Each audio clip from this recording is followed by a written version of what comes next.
میں اس وقت new York کے گوگل کے آفس کے باہر کھڑی ہوں جہاں پر آج ایک احتجاج ہو رہا ہے۔ یہ احتجاج صرف نیو یارک میں نہیں بلکہ سیاٹل اور کیلیفورنیا میں بھی گوگل کے آفسز کے باہر بیک وقت ہوگا۔ اور اس احتجاج کی وجہ کیا ہے؟ وجہ یہ ہے کہ گوگل اور امیزون نے اسرائیلی آرمی کے ساتھ ایک پروجیکٹ سائن کیا ہے جس کا نام ہے پروجیکٹ نمبس۔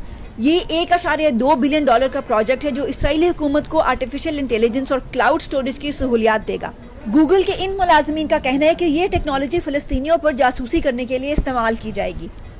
اس احتجاج میں نہ صرف گوگل کے ان ملازمین نے شرکت کی جو اپنے آپ کو فلسطین کے حامی کہتے ہیں بلکہ اسے آرگنائز کرنے میں جوش وائس فار پیس نامی ایک آرگنائزیشن بھی شامل تھی۔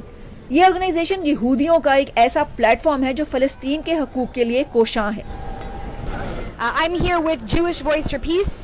We are a national grassroots organization of Jewish anti-Zionist people who stand firmly with the Palestinian people in their freedom struggle and are trying to create a future of Judaism beyond Zionism. Rally میں فلسطینی امریکی activist Linda سرسور نے بھی بات کی اور کہا کہ وہ دنیا بھر میں ہوتے مظالم کے خلاف لڑیں گی، جس میں انہوں نے کلائمیٹ جسٹس کے حوالے سے پاکستان میں آئے سیلاب کا بھی ذکر کیا۔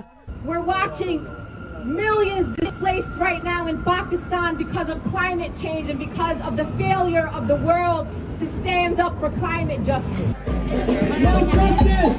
احتجاج کے آرگنائزرز گوگل کے آفس سے نکلنے والے ورکرز کو پیمفلیٹس بانٹتے رہے جنہیں کچھ ملازمین نے تو پکڑ لیا جبکہ کئیوں نے انہیں لینے سے انکار بھی کیا۔ ٹیکنالوجی ویب سائٹ گزموڈو کے مطابق پروجیکٹ نمبس کے خلاف ایک پٹیشن پر 800 گوگل کے ورکرز نے سائن کیا تھا اور 37,500 عام پبلک کے ممبرز نے۔ اس احتجاج نے گوگل کے نیو یارک آفس کے باہر کی سڑک کو بلاک کر دیا اور درجنوں لوگ اس میں شریک ہوئے، مگر سڑک کے ایک طرف کچھ لوگوں کا مجمع بھی نظر آیا جو اس احتجاج کے خلاف اپنا احتجاج ریکارڈ کروا رہے تھے۔ If it's to keep people safe in Israel, keep people safe in the United States, great. Israel doesn't discriminate. There are Arabs, Muslims, Christians, Bedouins. They all live in Israel. So if it's to keep everyone safe, fantastic. Google کی ایک statement کے مطابق نمبس صرف finance, صحت، transport اور تعلیم کے شعبوں میں استعمال کیا جائے گا اور احتجاج کرنے والے لوگ اس کے مقاصد کو غلط طریقے سے پیش کر رہے ہیں۔ البتہ یہ پہلی دفعہ نہیں ہے کہ گوگل نے کسی ملٹری کے ساتھ کانٹریکٹ کیا ہے۔ 2018 میں گوگل کا امریکی ڈپارٹمنٹ آف ڈیفنس کے ساتھ ایک پروجیکٹ ماون جو کہ ان کے ڈرون کی صلاحیتوں کو بہتر کرنے میں مددگار تھا، گوگل کے ٹیک ورکرز کی کوششوں کی وجہ سے ختم کر دیا گیا تھا۔